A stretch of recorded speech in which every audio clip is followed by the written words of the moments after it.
warahmatullahi wabarakatuh. Alhamdulillahirabbil alamin. Rabbi shrah li sadri wa yassir li amri wahlul 'uqdatam min lisani yafqahu qawli. Apa kabar ananda semua? Semoga ananda semua dan kita selalu dalam lindungan Allah dan senantiasa diberikan kesehatan oleh Allah Subhanahu wa ta'ala. Amin ya rabbal alamin. Dan yang paling penting ananda untuk selalu jaga kesehatan, patuhi protokol kesehatan dengan cara menggunakan masker ketika keluar rumah, kemudian rajin-rajin cuci tangan dengan sabun dan menggunakan air yang mengalir, jaga jarak, hindari kerumunan. Semoga kita semua terhindar dari wabah COVID-19. Amin ya robbal alamin. Ananda semua, kita awali pertemuan kita hari ini dengan membaca basmalah. Basmalah, bismillahirrahmanirrahim, dilanjutkan dengan berdoa. Sikap berdoa dimulai.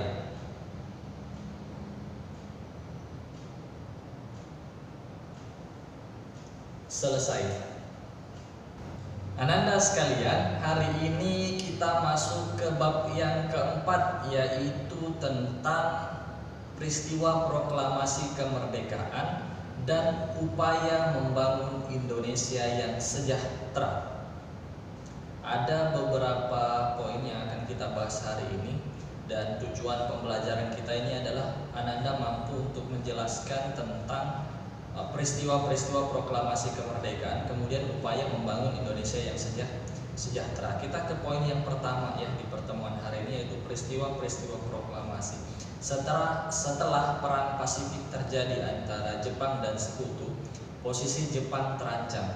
Negara-negara yang berhasil dijajah oleh Jepang sebelumnya mulai mengetahui keadaan tersebut, bahwa kekuatan Jepang saat ini mulai menurun, mulai melemah akibat kalah perang melawan Sekutu.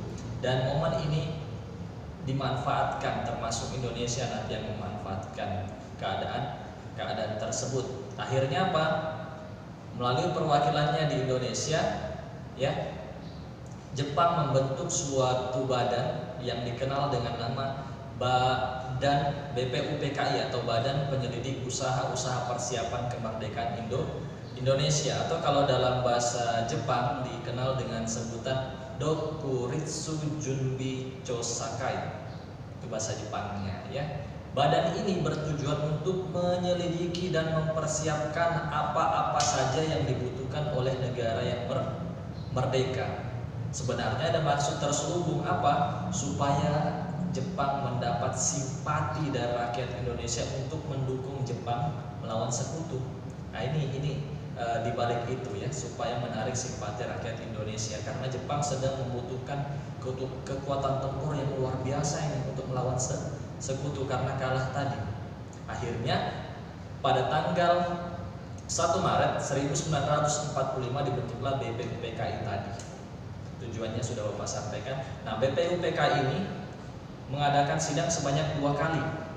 Pertama tanggal 29 Mei sampai 1 Juni 1945 yang bertujuan membahas rancangan dasar negara. Ada 3 tokoh yang menyampaikan rancangan dasar negara untuk Indonesia. Yang pertama Bapak Muhammad Yamin, kemudian Supomo, dan yang terakhir adalah Insinyur Soekarno. Kemudian sidang yang kedua pada tanggal 10 sampai 16 Juli 1945 ya, ini bertujuan untuk membahas rancangan undang-undang Indonesia merdeka. Ada 2 sidang tersebut yang dibahas dalam 2 kali sidang BPUPKI atau Badan Penyelidik Usaha-Usaha Persiapan Kemerdekaan Indonesia. Kemudian di antara sidang pertama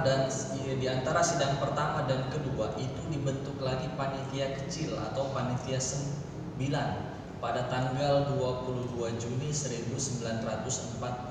Tujuannya apa? Menampung usulan-usulan atau membahas usulan-usulan yang diusulkan pada sidang BPUPKI yang pertama tadi. Nah, akhirnya panitia 9 ini tadi berhasil membentuk yang namanya Piagam Jakarta atau Jakarta Charter, yang kalau kalian kenal sekarang kalau saat upacara hari Senin itu dibacakan, ya. Undang-Undang Dasar Negara Republik Indonesia tahun 1945. Tapi ada yang berbeda di poin Pancasila. Ya, sila pertama kalau dalam Piagam Jakarta itu bunyinya ketuhanan dengan menjalankan kewajiban ketuhanan dengan menjalankan syariat Islam bagi pemeluknya. Sementara yang sekarang kita tahu adalah ketuhanan yang Maha Esa. Ada perubahan pada isi dari Piagam Undang-Undang Dasar yang sekarang dari Piagam Jakarta yang terdahulu. Tujuannya apa? Usulan perubahan ini disampaikan oleh Muhammad Hatta, maksud Bapak Muhammad Hatta, untuk menjaga persatuan dan kesatuan Indonesia. Karena apa? Di negara kita bukan hanya Islam, bukan semuanya mayoritas Islam, ada agama-agama yang lain. Akhirnya untuk menjaga persatuan dan kesatuan negara Republik Indonesia digantilah sila pertama yang diusulkan oleh Bapak Muhammad Hatta dengan yang kita kenal sekarang, ketuhanan yang Maha Esa. Begitu ya. Selanjutnya yaitu pembentukan Panitia Persiapan Kemerdekaan Indonesia atau PPKI. Kalau dalam bahasa Jepang dikenal dengan nama Dokuritsu Junbi Inkai, yang dibentuk pada 7 Agustus 1945 yang diketuai oleh Bapak Insinyur Soekarno. Kemudian wakilnya adalah Bapak Muhammad Hatta beserta 21 anggota lainnya, ya. Nah, Ananda sekalian, ada peristiwa menarik satu hari sebelum dibentuknya PPKI ini, apa? Pengeboman kota Hiroshima pada tanggal 6 Agustus 1945 oleh Amerika. Bush. Ya, Anda bisa lihat videonya di samping pengeboman kota Hiroshima pada tanggal 6 Agustus. Kemudian 2 hari setelah dibentuknya PPKI ini, kota Nagasaki pada tanggal 9 Agustus juga dijatuhi bom atom oleh Amerika. 2 kota besar di Jepang habis yang dijatuhi bom atom oleh negara sekutu yaitu Amerika. Nah, kurang dari 1 minggu setelah pengeboman kota Hiroshima dan Nagasaki, ya, Indonesia mempersiapkan diri untuk memproklamirkan kemerdekaan. Anda perlu tahu bahwa ada peristiwa sebelum itu yang dilakukan oleh Ketua PPKI dan wakilnya, yaitu mendatangi Marsekal Terauchi di Vietnam, ya. Karena tadi ada bahwa menyampaikan bahwa sebelumnya Bapak sampaikan bahwa Jepang akan memberikan. Nah, pada saat didatangi Marsekal Terauchi di Vietnam oleh Bapak Insinyur Soekarno dan Muhammad Hatta, Jepang menyampaikan kembali bahwa akan memberikan kemerdekaan, ya, kepada Indonesia. Tapi kalau kita bahas ini panjang, Bapak akan persingkat bahwa ada peristiwa-peristiwa lain antara kaum muda dan kaum tua pada waktu itu, bahwa kita harus segera merdeka. Jepang sudah tidak akan bisa apa-apa lagi, ya. Akhirnya apa? Pada tanggal 15 Agustus 1945 Jepang menyerah tanpa syarat kepada sekutu karena kekalahannya, dan kota Hiroshima Nagasaki tadi dibom oleh Amerika.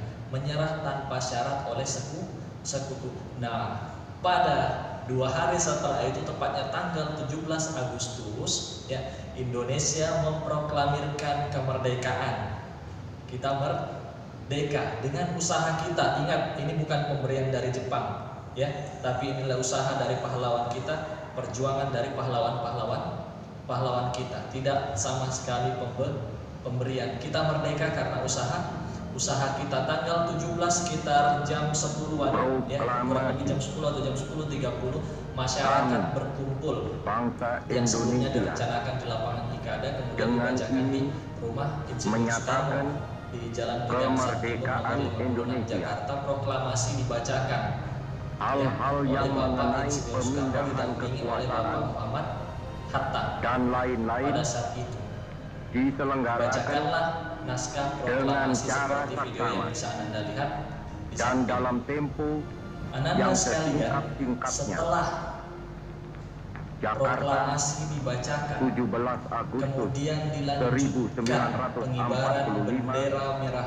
putih, atas nama bangsa bendera Indonesia. yang sudah dijahit oleh Soekarno, istri dari presiden Hatta. pertama kita, Ibu Fatmawati Soekarno, dikibarkan pada saat itu. Siapa mengibar bendera? Pertanyaan Bapak, siapa yang mengibarkan bendera Indonesia pertama kali? Ya. Beliau adalah yang pertama, ada 3 orang. Yang pertama Latif Hendra Diningrat, kemudian yang kedua S. Suhud, dan yang terakhir Trimur.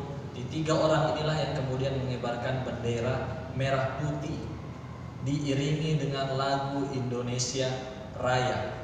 Silakan Anda bisa ikuti lagu Indonesia Raya yang Bapak tampilkan berikut. Indonesia tanah airku, tanah tumpah darahku, di sanalah aku berdiri, jadi pandu hidupku. Indonesia kebangsaanku, bangsa dan tanah airku, marilah kita berseru, Indonesia bersatu. Hiduplah tanahku, hiduplah negeriku, bangsaku, rakyatku semuanya. Bangunlah jiwanya, bangunlah badannya, untuk Indonesia Raya. Indonesia Raya, merdeka, merdeka, tanahku, negeriku yang kucinta. Indonesia Raya, merdeka, merdeka, hiduplah Indonesia Raya. Baik, ya. Sudah kita nyanyikan bersama lagu Indonesia Raya, berarti merdeka. Setiap 17 Agustus setiap 17 Agustus ya kita memperingati hari kemerdekaan Indonesia sebagai bentuk mengenang bahwa Indonesia sudah merdeka kurang lebih 72 tahun.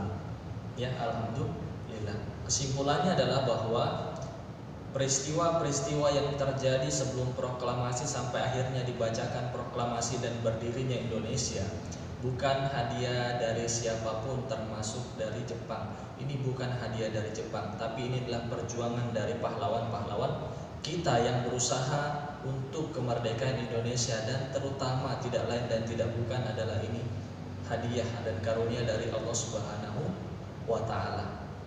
Nah, untuk kita adalah bagaimana kemudian untuk mempertahankan Indonesia tetap merdeka. Nah, ini yang akan kita bahas di pertemuan berikutnya, upaya-upaya untuk mempertahankan Indonesia.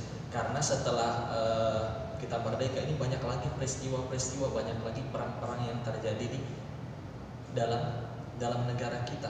Ya, kalau kata Soekarno itu, yang sulit itu bukan melawan penjajah yang datangnya dari luar, tapi penjajah yang datang dari negara kita sendiri, ya. Duri dalam daging nih, musuh dalam selimut, itu yang sulit. Nah, minggu depan kita akan bahas bagaimana upaya-upaya mempertahankan kemerdekaan Indonesia, ya. Anda bisa baca kembali bukunya kalau belum paham. Kalau misalnya ada yang bertanyakan ke Bapak, silahkan ditanyakan. Cukup sekian pertemuan kita hari ini. Kita akhiri dengan sama-sama mengucapkan hamdalah, alhamdulillahirabbil alamin. Sekian dari Bapak, sampai ketemu di pertemuan berikutnya. Jangan lupa ketik hadir di kolom komentar agar Bapak tahu Anda semua sudah menyaksikan video ini. Assalamualaikum warahmatullahi wabarakatuh.